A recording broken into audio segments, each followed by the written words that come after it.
नमस्कार, मैं हूं काव्या और आप सुन रहे हैं गो गोरखपुर रेडियो का सुबह का न्यूज बुलेटिन।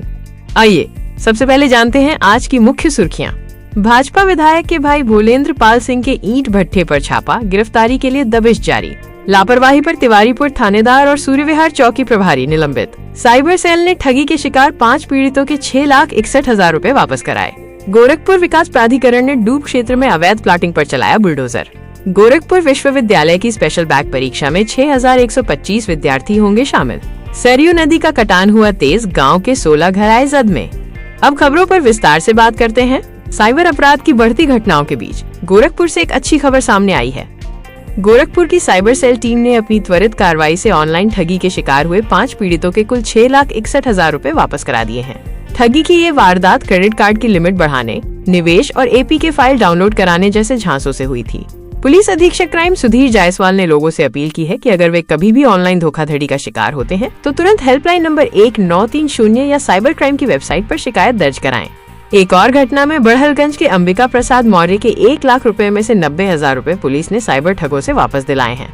ठगों ने गिरफ्तारी से बचाने का झांसा देकर उनसे पैसे ठगे थे। बात करते हैं अगली खबर की, जो कई दिनों से चर्चा में है। मुख्यमंत्री और उनके OSD के खिलाफ फेसबुक पर अभद्र टिप्पणी करने वाले भोलेंद्र पाल सिंह के ईंट भट्ठे पर छापेमारी के दौरान 15 लीटर कच्ची शराब और यूरिया बरामद हुआ। आबकारी विभाग ने भोलेंद्र के खिलाफ केस दर्ज किया और भट्ठे के चौकीदार राम मिलन को गिरफ्तार कर जेल भेज दिया। अभद्र टिप्पणी के मामले में भट्ठे के मुंशी घनश्याम दुबे और उसके पोते अविनेश दुबे को भी हिरासत में लिया गया है, क्योंकि टिप्पणी के लिए अविनेश के मोबाइल का इस्तेमाल किया गया था। गौरतलब है कि भोलेंद्र के खिलाफ कुल 6 मुकदमे दर्ज हो चुके हैं। अब बात शहर में जाम से निजात की। दरअसल पुलिस प्रशासन ने इस दिशा में एक सकारात्मक कदम उठाया है। फिराक चौक से बेतियाहाता तक 1 वे ट्रैफिक का ट्रायल सफल रहा है। इसके बाद अतिरिक्त पुलिस महानिदेशक मुथा अशोक जैन ने जाम वाली सड़कों को चिन्हित कर उन्हें 1 वे बनाने के निर्देश दिए हैं। इससे दुर्घटनाओं में कमी आने की भी उम्मीद है। इसके अलावा गोरखपुर को जल्द ही 200 अतिरिक्त ट्रैफिक पुलिसकर्मी भी मिलेंगे।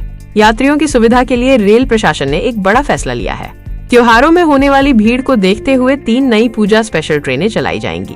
ये ट्रेनें गोमती नगर से महबूब नगर, मऊ से अंबाला कैंट और गोरखपुर से सियालदाह के बीच चलेंगी। इससे यात्रियों को यात्रा में बहुत राहत मिलेगी।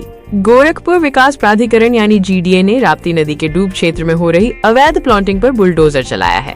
मलौनी बांध के पास सेंदुली बेंदुली में लगभग 2 एकड़ में की गई अवैध प्लॉटिंग को ध्वस्त कर दिया गया है। प्राधिकरण ने चेतावनी दी है कि डूब क्षेत्र में किसी भी तरह का निर्माण या प्लॉटिंग गैर कानूनी है और ऐसा करने वालों के खिलाफ सख्त कार्रवाई की जाएगी।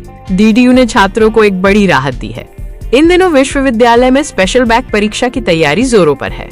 ये परीक्षा सितंबर के दूसरे सप्ताह में शुरू हो सकती है। पहली बार कराई जा रही स्पेशल बैक परीक्षा में विश्वविद्यालय और कॉलेजों के कुल 6,125 विद्यार्थी शामिल होंगे। विश्वविद्यालय प्रशासन ने कहा है कि अपने छात्रों का 1 वर्ष का कीमती समय बचाने के लिए ये पहल की गई है। ये परीक्षाएं 10 से 12 दिनों तक चलेंगी और इसके लिए प्रतिदिन 4 पालियां तय की गई हैं। वहीं दूसरी ओर शहर में छात्र राजनीति भी गरमाने लगी है। गोरखपुर के छात्र नेता और उत्तर प्रदेश यूथ कांग्रेस के प्रवक्ता अंकित पांडेय ने नेता प्रतिपक्ष राहुल गांधी की वोटर अधिकार यात्रा के दौरान उनसे मुलाकात की। उन्होंने विश्वविद्यालयों में छात्र संघ चुनाव न होने का मुद्दा उठाया। जम्मू में प्राकृतिक आपदा के कारण फंसे गोरखपुर के श्रद्धालुओं के 2 समूहों में से एक समूह रविवार देर रात शहर वापस लौट आया है। वहीं दूसरा समूह सोमवार सुबह तक गोरखपुर पहुंचेगा। ये सभी श्रद्धालु मां वैष्णो देवी के दर्शन करने गए थे। अब बात करते हैं मिलावट की। गोरखपुर के बाजार में मटर की दाल में प्रतिबंधित खेसारी दाल मिलाकर बेची जा रही है। 2 थोक और खुदरा विक्रेताओं से लिए गए नमूनों की जाँच में ये बात सामने आई है। खेसारी दाल में मौजूद एक तत्व तंत्रिका तंत्र को प्रभावित कर लकवे का कारण बन सकता है, इसीलिए इसे प्रतिबंधित किया गया है। दोषी पाए गए लोगों को नोटिस जारी कर दिया गया है।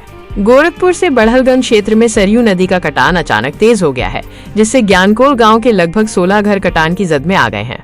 सरयू का जलस्तर खतरे के निशान से 25 सेंटीमीटर ऊपर बह रहा है और बाढ़ खंड की टीम बचाव कार्य में जुटी है। अब बात करते हैं अपराध से जुड़ी खबरों की। सबसे पहले बात करते हैं पुलिस प्रशासन की बड़ी कार्रवाई की। SSP ने तिवारीपुर के थानेदार गौरव वर्मा और सूर्यविहार चौकी प्रभारी अखिलेश त्रिपाठी को लापरवाही के आरोप में निलंबित कर दिया है। ये कार्रवाई SP सिटी की जांच रिपोर्ट के आधार पर की गई है।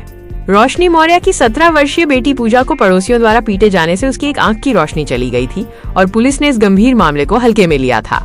मुख्य आरोपियों को हत्या की कोशिश के आरोप में गिरफ्तार कर जेल भेज दिया गया है और पीड़ित परिवार की सुरक्षा बढ़ाई गई है। वहीं चौरी चौरा पुलिस ने सराफा व्यापारी के बेटे सिद्धांत वर्मा से 3 लाख रुपए की रंगदारी मांगने के आरोप में एक युवक संतोष चौधरी को गिरफ्तार किया है। पूछताछ में आरोपी ने बताया कि वो कर्ज में डूबा हुआ था और गूगल से नंबर ढूंढकर उसने सराफा व्यापारी के बेटे से रंगदारी मांगने का अपराध किया। गोरखपुर के गीडा सेक्टर 5 बरहुआ में डॉक्टर गणेश श्रीवास्तव के घर से चोरों ने 18 लाख रुपए नकद और गहने चुरा लिए। चोरों ने ये वारदात तब की जब डॉक्टर अपने परिवार के साथ अयोध्या दर्शन के लिए गए थे। मोतीराम अड्डा के पास एक होटल में अनैतिक गतिविधियों के आरोप के बाद पुलिस ने होटल के सभी कागजात और सीसीटीवी फुटेज की जांच शुरू कर दी है।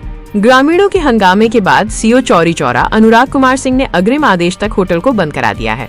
गोरखपुर में अस्पतालों के पास बड़ी संख्या में मेडिकल स्टोर बिना लाइसेंस और मानकों के चल रहे हैं। जिला अस्पताल के पास 1 साल से बिना लाइसेंस चल रहे एक मेडिकल स्टोर को सील कर दिया गया है। ड्रग विभाग ने 4 और दवा दुकानों को नोटिस जारी किया है। तो ये थी गोरखपुर शहर और आसपास के क्षेत्र की कुछ खबरें। फिलहाल के लिए इतना ही। आप बने रहिए गोरखपुर रेडियो के साथ। नमस्कार।